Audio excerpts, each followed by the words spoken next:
এই যে দুই মাথাতেই দিয়ে দিচ্ছি, এই মাথা এই মাথা। তারপরে দেখেন আমি কিন্তু এইভাবে কাজ করি, আরও যে অন্য আছে অন্যান্যরা ভাইরাও হয়তো এই লাইনে এভাবে কাজ না করে অন্যভাবে কাজ করে, কিন্তু আমি এইভাবে কাজগুলো করে থাকি লাইনটা কিন্তু মিলানোর ক্ষেত্রে। এই যে দেখেন আমি কিন্তু এই চার মাথাতেই আঠাটা দিয়ে নিলাম, তারপরে এই মাথাতে দিয়ে নিলাম, হ্যাঁ, লাগানোর পরে এই যে এই মাথাতে আমি যখন এলবোটা দিয়ে দেবো, এলবোর সঙ্গে যখন লাগাই দেবো, তারপরে এই যে মাথাটা রয়েছে, এই যে দেখেন লাইনটা কিন্তু সহজেই বনে গেল। এই যে দেখেন লাইনটা কিন্তু সহজেই বনে গেল, যখন যে মাফে লাগবে সেই মাফে কিন্তু এটা চলে গেল। এই যে এখানে দেখেন আমি কিন্তু এটা সাপ্লাই লাইনটা দিয়ে দিলাম, এর সঙ্গে এই যে এখানে আমি 45 ডিগ্রি ব্যবহার করছি। হ্যাঁ, যেহেতু এখানে ফল ছাদের ভেতরে এখানে মোটামুটি 3টে জায়গাতে লাইন যাবে, এই একটা ফল ছাদ থেকে 3টে জায়গাতে লাইন যাবে, বাথরুমে যাবে, ওয়াশিং মেশিনে যাবে, বেসিনে যাবে। এই যে দেখেন 3টা লাইন কিন্তু এখানে করে নিলাম।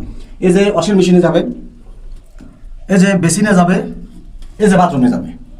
3টি পয়েন্ট কিন্তু আমি এক জায়গা থেকে সাপ্লাইটা করে নিলাম, কিন্তু ফল ছাদের ভেতরে আমি 3টে জায়গা থেকে কিন্তু বল ভাব ব্যবহার করছি। দেখেন এই যে একটা, এই যে একটা, এই যে একটা, 3টে জায়গা থেকে কিন্তু বল ভাব ব্যবহার করছি। অর্থাৎ 3টা ক্ষেত্রে আমি যেন কন্ট্রোল করতে পারি, 3টা জায়গায় যেন এক জায়গা থেকে কন্ট্রোল করতে পারি। সেমন এই জায়গায় উঠলে আপনি ওয়াশিং মেশিনের ক্ষেত্রে বন্ধ করতে পারবেন, এখানে রয়েছে বেসিনের ক্ষেত্রে বন্ধ করতে পারবেন, এই যে বাথরুমের ক্ষেত্রে বন্ধ করতে পারবেন।